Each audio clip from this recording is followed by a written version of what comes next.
lot to love about Yeah. Coach Steve Kerr, but what was the most intriguing that you learned as you sat down to talk, not just to Coach Kerr, but to Right. everybody about him? Well, you think about one thing that I didn't know that I found out when he was in Phoenix. He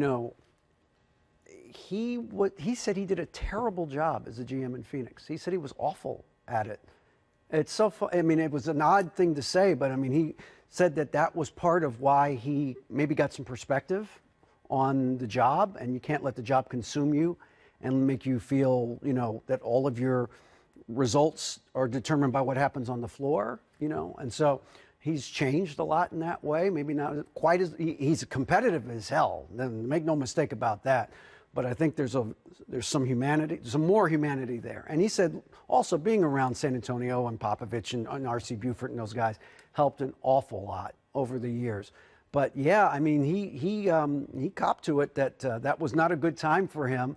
And Rick Welch, who was there in Phoenix with him at the time as the team president, said the same thing. Said he was miserable while he was running the team, but he's become much happier since he's become a coach. Yeah, it's such a difference because we've spent so much time out there in the Bay around that team, around that coaching staff, and they have such a good time. I mean, I feel like fans don't really understand the huge difference in the way that they're running that franchise as opposed to the other 29 when you walk inside. Well, one thing that Kerr did, for one of the first things he did when he got the job is that he went to Seattle.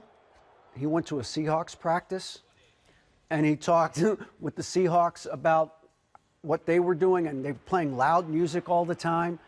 And they told him, look, you got to have some fun during practice. It can't just be monotonous, robotic. All right, let's run 17s and then let's run the weave and all that sort of thing. You got to have some fun. So that was a big part of it, too, was learning how to kind of run a team. He knew what he wanted to do on the floor, but it's everything off the floor, I think, that makes them a special team.